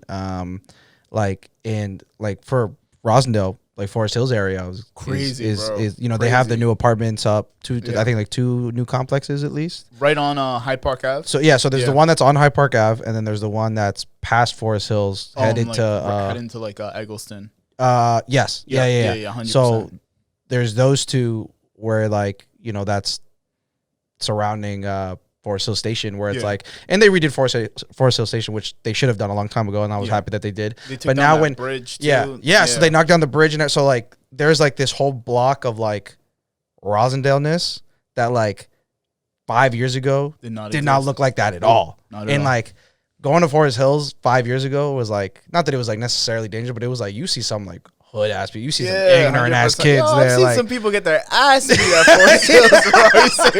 I've seen some motherfuckers get their ass beat at Forest Hills. I've seen motherfuckers get robbed at Forest Hills. Oh yeah, it was insane. Beatings at Forest Hills, man. Like it's different, man. It's really different. And gentrification, like I said, in Boston and Rosendale in particular, where we're both from, like it's bad. Like you know, knock on wood. Like my dad had the foresight, you know, in the year 2000, was that 21 years ago, to actually purchase a home as opposed to rent it. So it's just like, we're sort of like, we're like stuck in time, I feel like, where we are, where it's just like everything around us is changing, but like we're still here. Yeah. You know what I mean? So we're witnessing all these changes, and, you know, just seeing it firsthand. It's just like, every time my dad, he works outside of the United States. So every few months, whenever he comes back, he's always just like, yo, this is new. Yeah, what the fuck is this? When did this come up or whatever? Like, it's always something new, some new experience or whatever. And it's just like, for me, it's just like, I don't notice it because it's just passive to me at this point. Like, it's very like, I don't notice it. So it's just really interesting seeing his sort of experience with that. Yeah, I mean, I moved, like, now I live in Brighton. I sold out. Yeah, I but was gonna say that's yeah. young professional living in Brighton. Yeah, nah, you I sold basic. out. I sold out real bad. Yeah. I love it in a weird way because like I walk around and like not that people are afraid of me, but people like definitely like are like, oh, like, you know, I come in banging trap music like with my like through Brookline to get to my Brighton apartment, and like I come out like if I'm coming from the gym, like I have tattoos out, like like whatever, like hat backwards, and I'm just like I live here.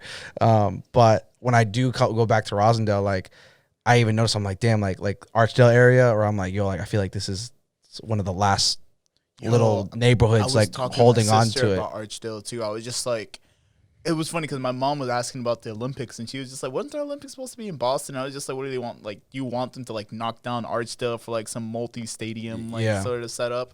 And we were just like, yo, Archdale might be the first place to go if that was the case too. Like, if Archdale goes, like I would be very like just that whole area, like the liquor store and like both of our barbers are there. Yeah. Did you? My barber moved to Eggleston, but yeah, he used to be. Yeah, he sold out.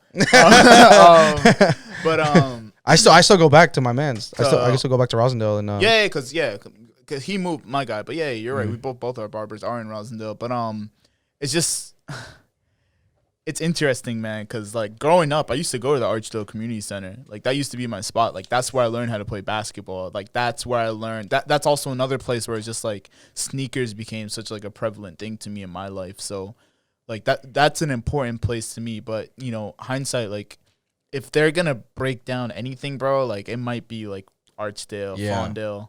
You know what I mean? These places where it's just like, you know, we can relocate these residents to another place or something like that. And I remember, bro, my boy Anthony, who used to live in Archdale, he was telling me, this must have been in like 3rd or 4th grade or something like that. He was telling me, he was just like, oh, apparently they're going to be rebuilding Archdale or whatever. It never rebuilding is not a good word you want to use. This isn't 4th grade though. We didn't know any better. But like hindsight 2020, me being 25 years old now and just sort of thinking back to what that was, it was just like, holy shit, they were gonna gentrify the shit out of Archdale. They're about to knock that shit down. That's a scary thought, man. Like Archdale, out of all places, like Archdale's like, shout out Jenny. You know Jenny Nguyen. She's a stylist. So I grew up with her or whatever. And she's from Archdale, and like I know her whole family type deal. But you know, just so many people, so many great people from the city come from like these Section 8 housings or whatever. Absolutely. You know what I mean? So many people with a lot of influence, so many people with a lot of sort of character to them. They all come from like these housing complexes or whatever. So just I can't imagine them doing away with them without them having some sort of plan for these people. Yeah, it's a tough thing because, you know, when you look at administration, and this goes countrywide, worldwide, you know, there's this crazy disparity of that concept of like some of the best people come from these areas and whatnot, most influential people. But the people at the end of the day making decisions are like, oh, but like we need a new mall, like or what, you know what I mean? Like, like I remember seeing like they were making new plans for like some shit in like Causeway Street, like some Greenway. They dropped some shit I saw on Twitter a few months ago or something, and I was just like, why are we still building around here? Yeah. Like, you know what I mean? Like there's so much other shit that needs help, you know? So, yeah, I mean, they need to sort of find a way to sort of rebuild these places, but keeping their integrity. Yeah. Keeping their integrity, like ethically, I don't even know if that makes sense, but like ethical gentrification or just like rebuilding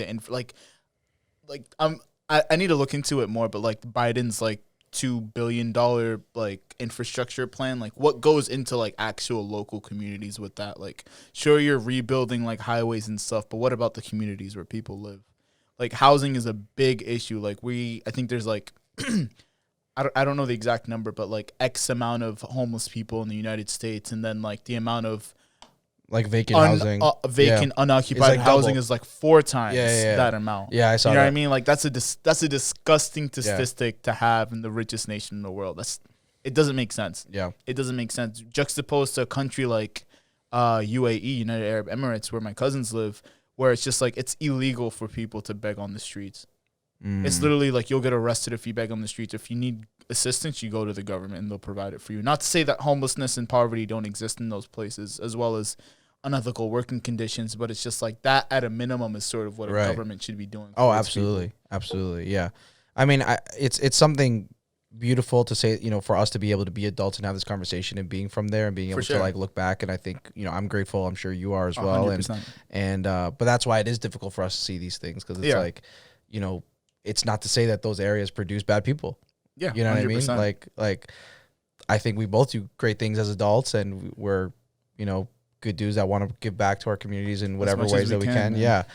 So I think to be able to hold on to, because that's the thing. It replaces it with people coming in from outside of Boston. So it's like Boston isn't Boston anymore. Exactly. You know what I mean? It's just a like bunch of yuppies. These yuppies that come from wherever to occupy Boston. Working for like some place in some finance and like spot. Yeah. Whatever. It's just like it ruins what the city is all about. The city loses its character. Yeah. You know what I mean? And what are we if we're not our character? Yeah. You know what I mean? At the end of the day, what are we if not our integrity? Yeah, absolutely. And so I want to just switch gears. I know this is a conversation we've had in the past together, not on the record, but I would love to revisit it because I think we started shouting at each other at one point.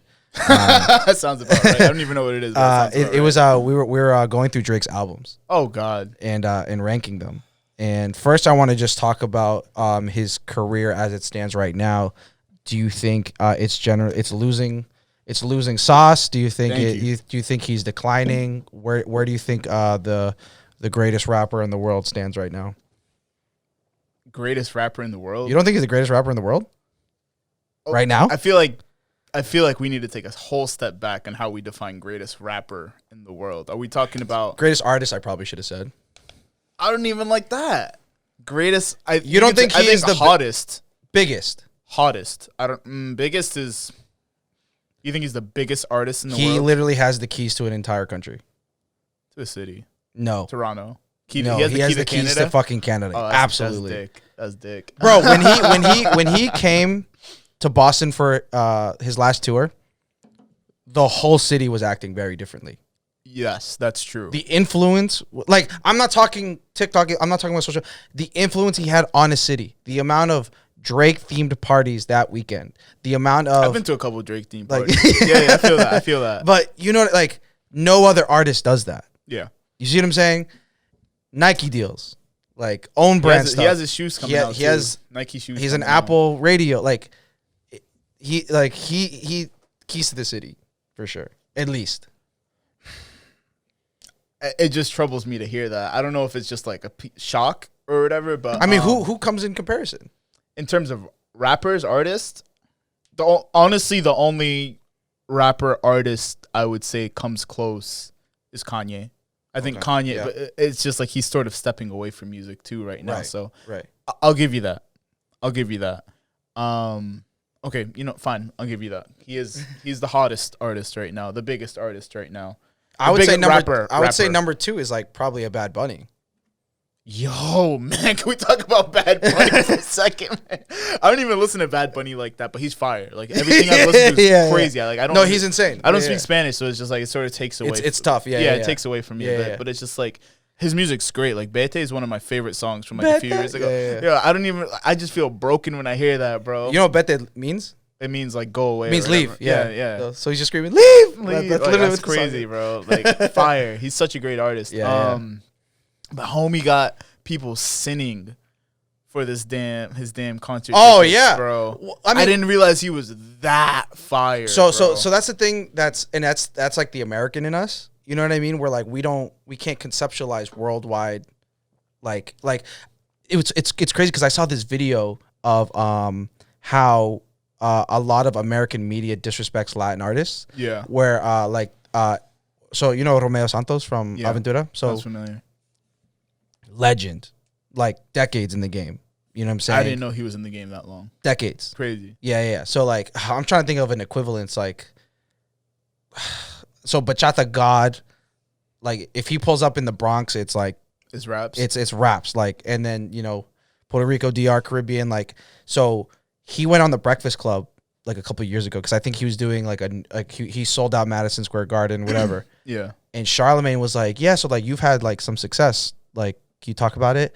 And it was like, you've had some success. Yeah, he literally says some success. Yeah, he literally says some success, and it was because Charlemagne was just closed-minded to American music, where it's like, even in the States, Romeo crazy poppin'. everywhere in the world, Romeo is that guy. Damn. Like if he walks onto any island, it is They know like him. I'm trying to think of an equivalence, and like I just can't conceptualize Maybe right like, now. I don't want to say this, but is it like Beyonce, Michael Jackson esque?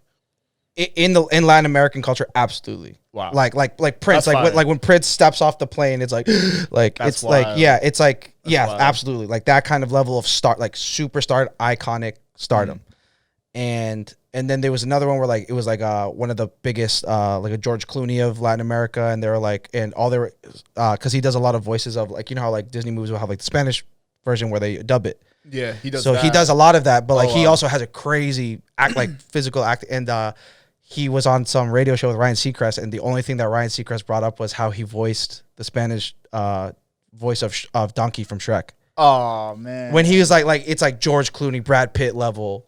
Man, That's like, disrespectful. so it was just like there was this whole thing, and it's just because I think as and you know, Americans, we're Americans, like, you know, Close, I mean, like we're whatever. just we care. It's just the nationalism is like our like Americans downfall are to this. arrogant. Yeah, bro. yeah, Very so, arrogant. Yeah. So Bad Bunny like obviously shuts it down in the U.S., but his influence like obviously in Latin America is insane, and it's Europe goes crazy. Like it's bad. I would say Bad Bunny is number 2, if not very close to. If it wasn't for like Nike and all that stuff, and really just time, I think he would be very, very close to Drake. damn, Bad Bunny's fire, bro. Bad I Bunny's gotta give it up. You to him. peeped WrestleMania? Nah, I didn't. What do you do? He had a full WrestleMania match. He's Nah, he's bro. been in the WWE for the last like couple months. That's ill. Yeah. That's ill. He's dope. He's No, dope. no, dude. He's dope. I'm gonna send you clips. Yeah, Yeah. yeah, send me clips. That's fire. But going back to Drake, so you wanted to go back to his discography? Yes, because I know we had a lot of disagreements. I recall the disagreement. And now. It's Take Care versus Nothing Was the Same. That was the big one.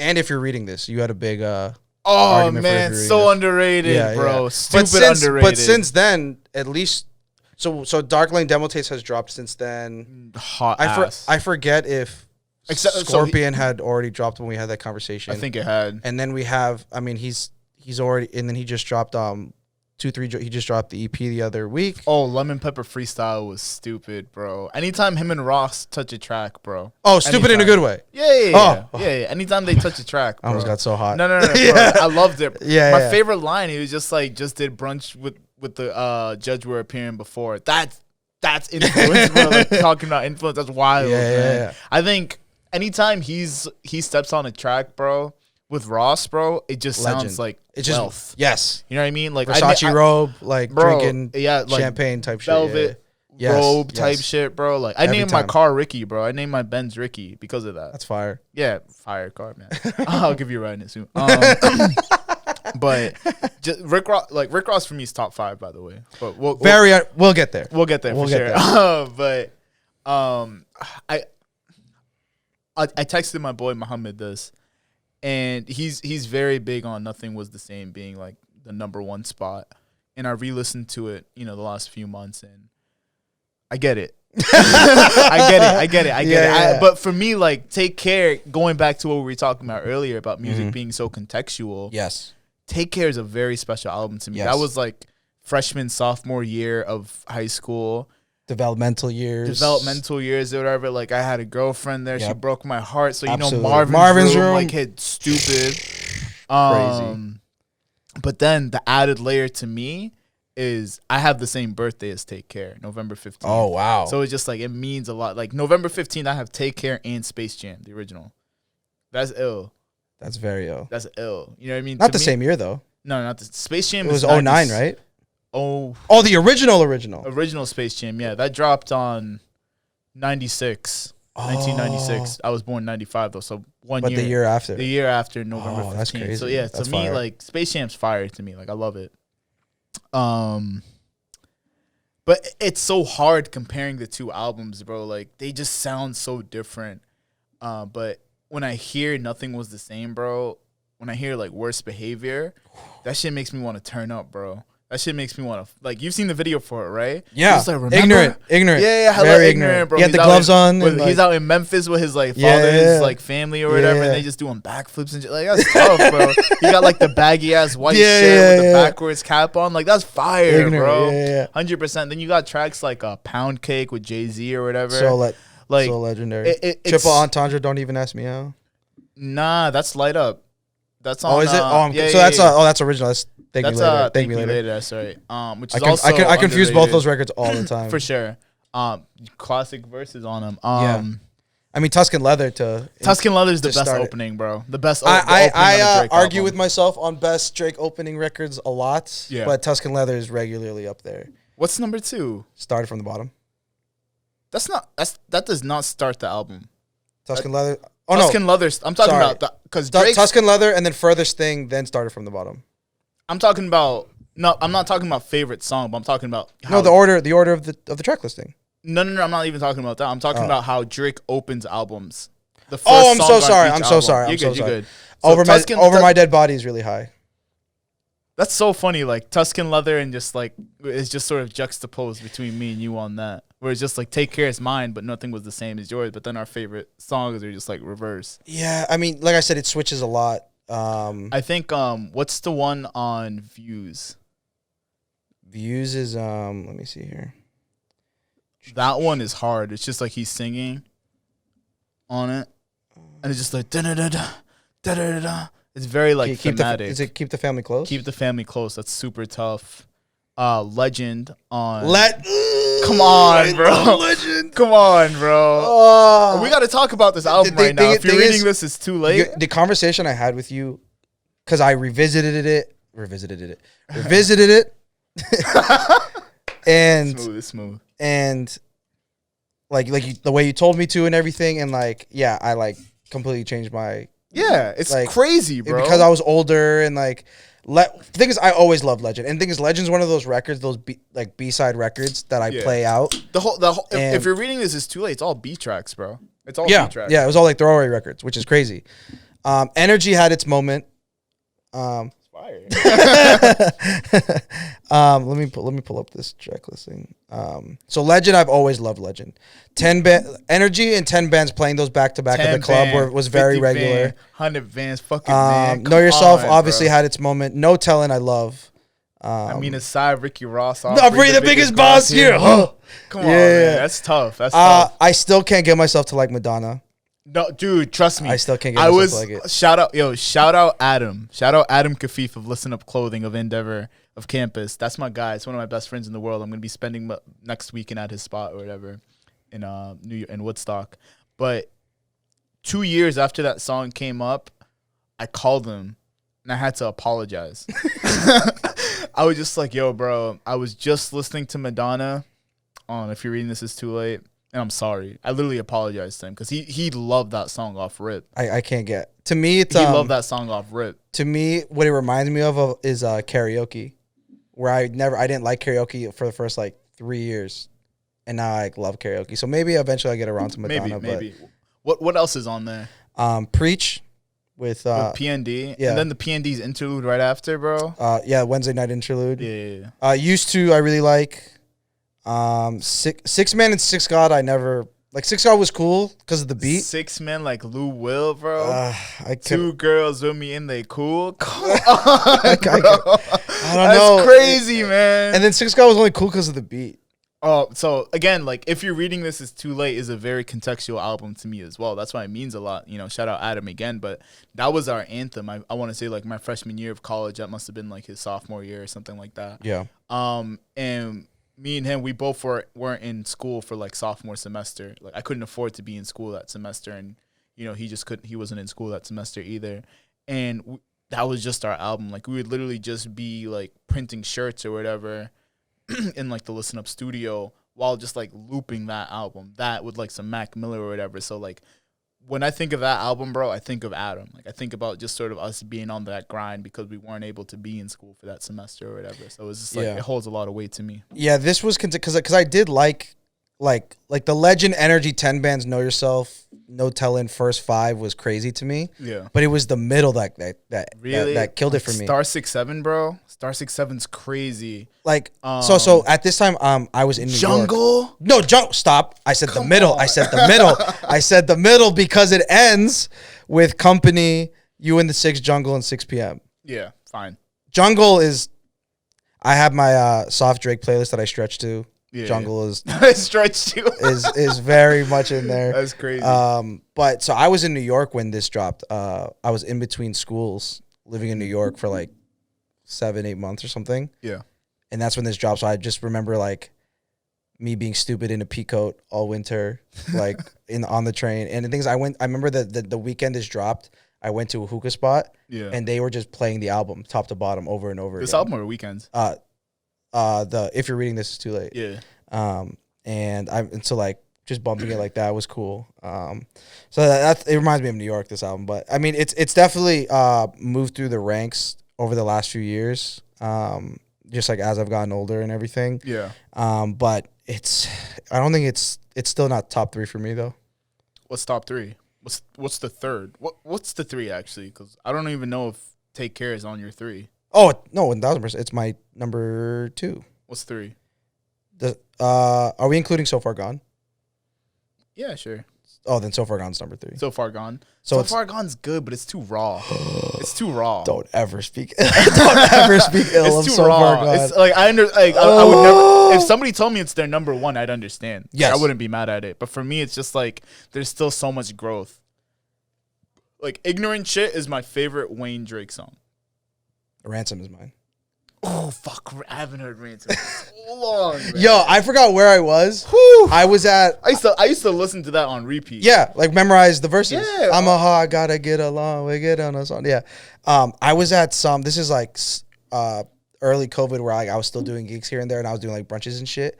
And I randomly dropped Ransom, like just because it's like a B-side type vibe where it's like everyone's just eating and like I'm kind of in the background, and people were like broke their necks and were like, this song, like it just like took them back to like.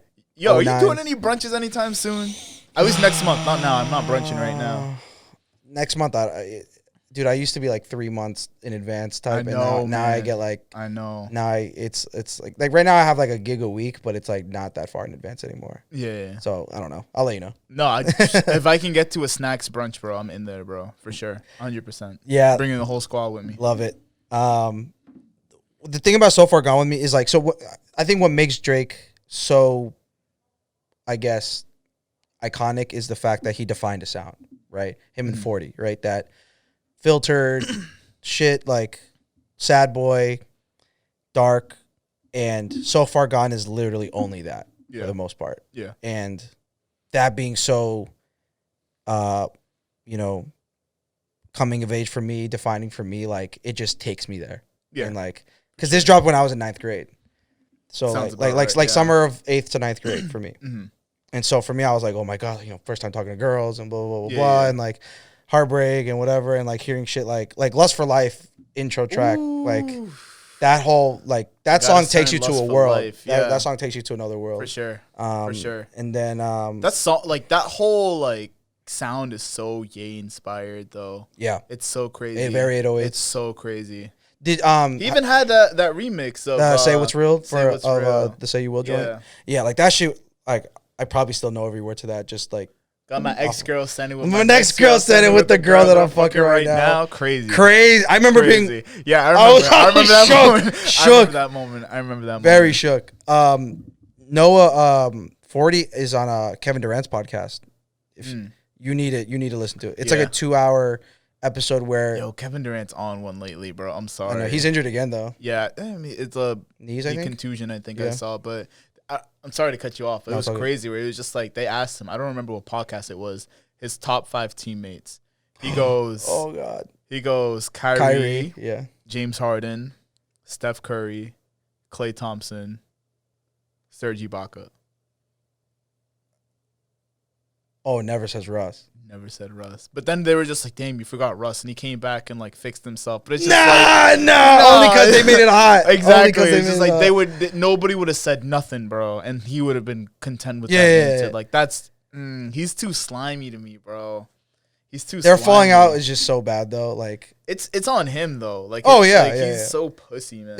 I'm sorry. Like he's like top scorer, one of the top scorers ever though. Oh yeah, he's entertaining, bro. More tweets than points all time. Yeah, I saw that. Yeah, but to me, that's fine, bro. Like I'd be firing away tweets too. Like I'd have more tweets than points too. Yeah. So if I was famous, I'm sure I would talk mad shit. 100%. And he be clapping back at people. So it's to me, it's like thoroughly entertaining. You think it's like sensitive though? Or you think like he has every right to like talk to critics or? That's fans? A good question.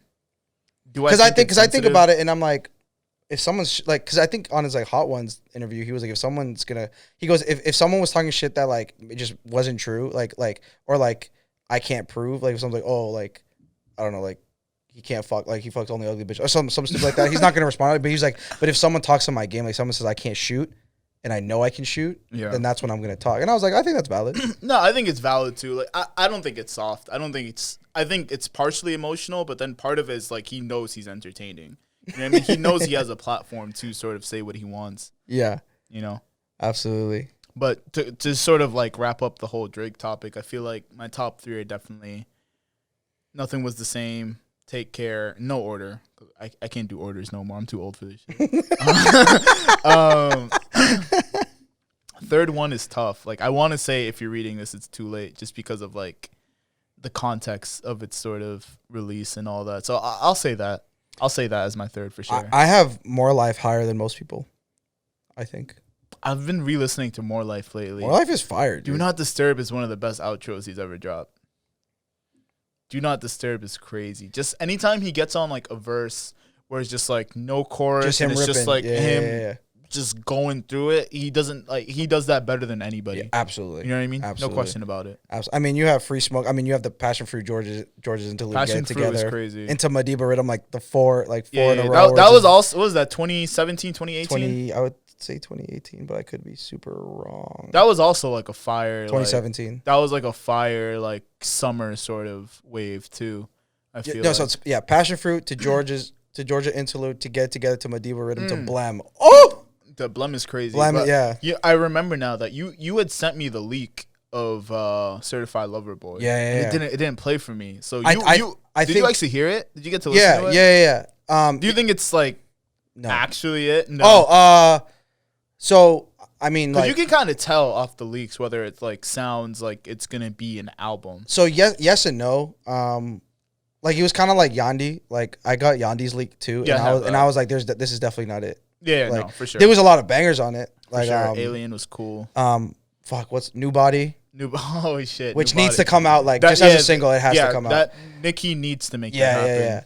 Yeah.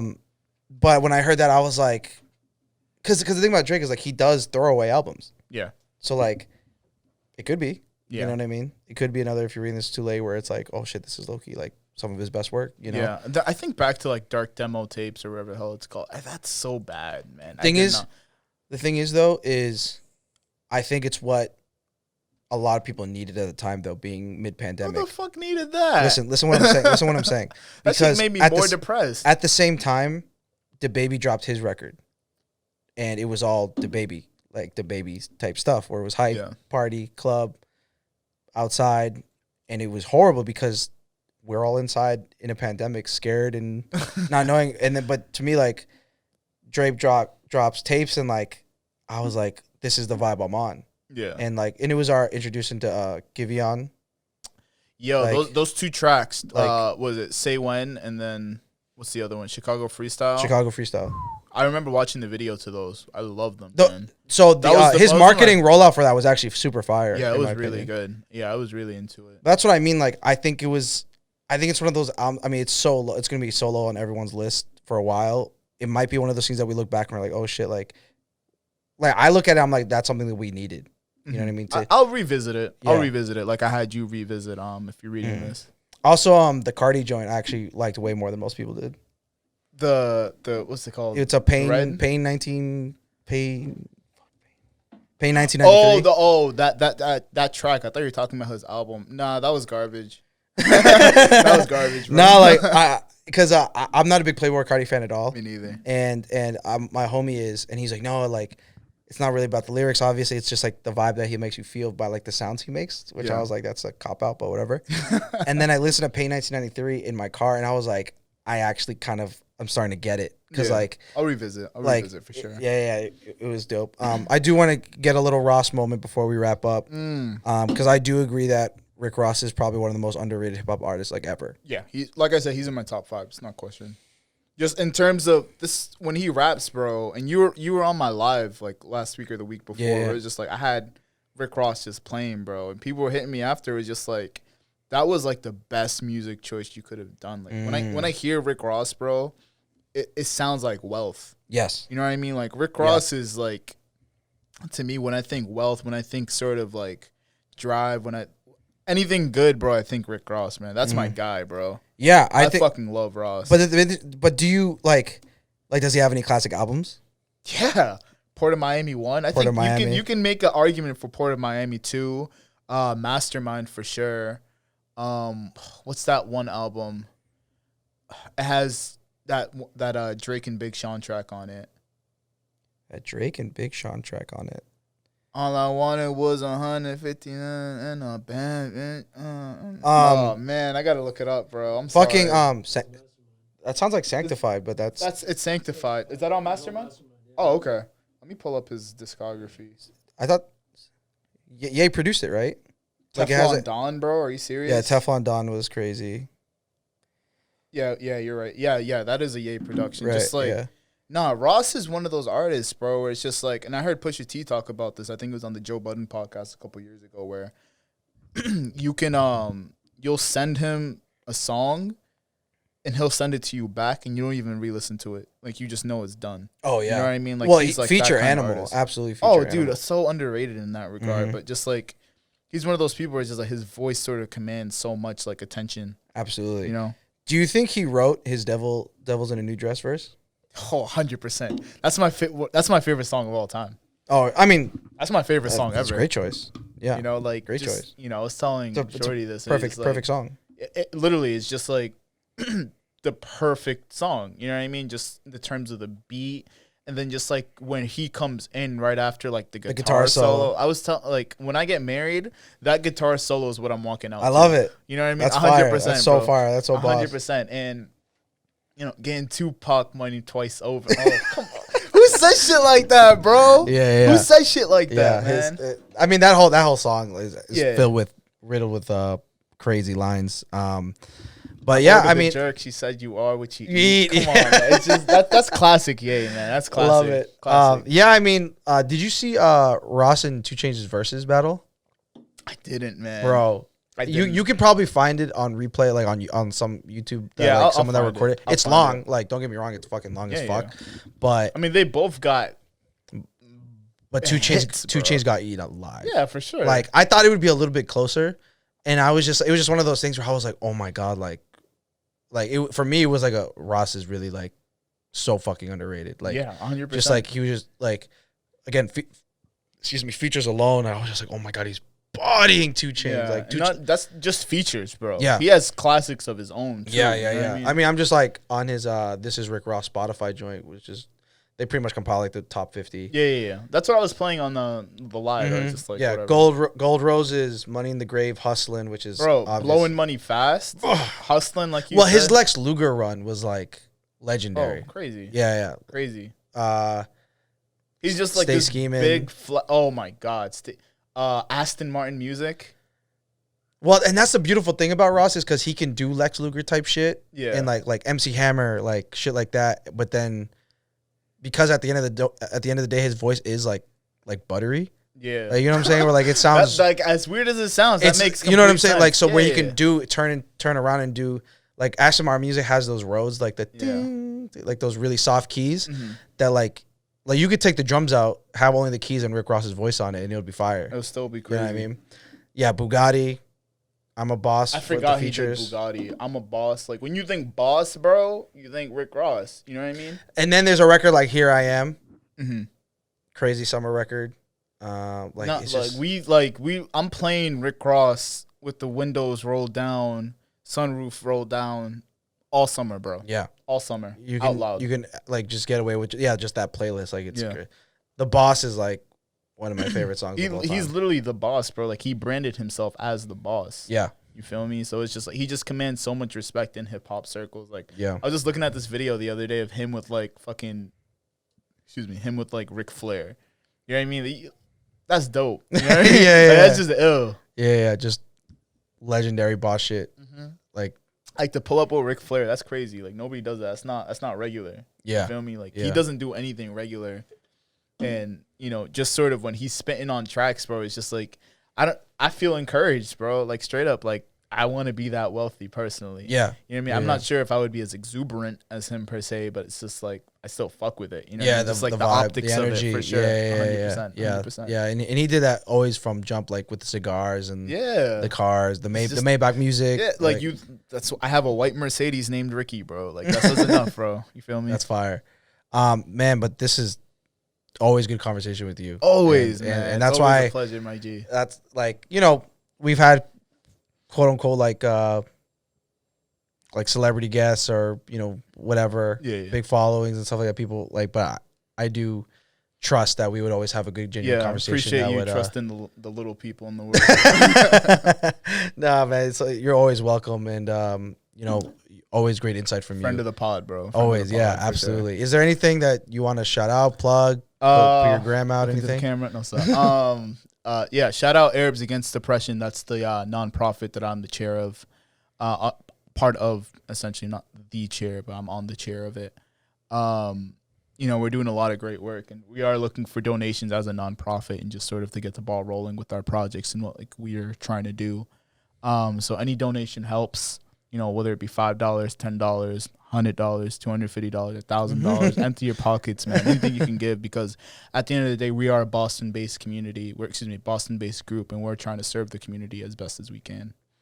So yeah, that's my only plug. Shout out. I can't even think of anybody to shout out right now, but shout out to anybody who I love. If I love you, you know I love you. Let's just say that for sure. Absolutely, and Youbie, huge pleasure. Pleasure's all mine, man. And as always, follow at Dope Entertainment Official. Follow the podcast at But I Know the DJ. Follow your host at Give Me Snacks. And we'll talk to you next week. Take it easy at Youbes.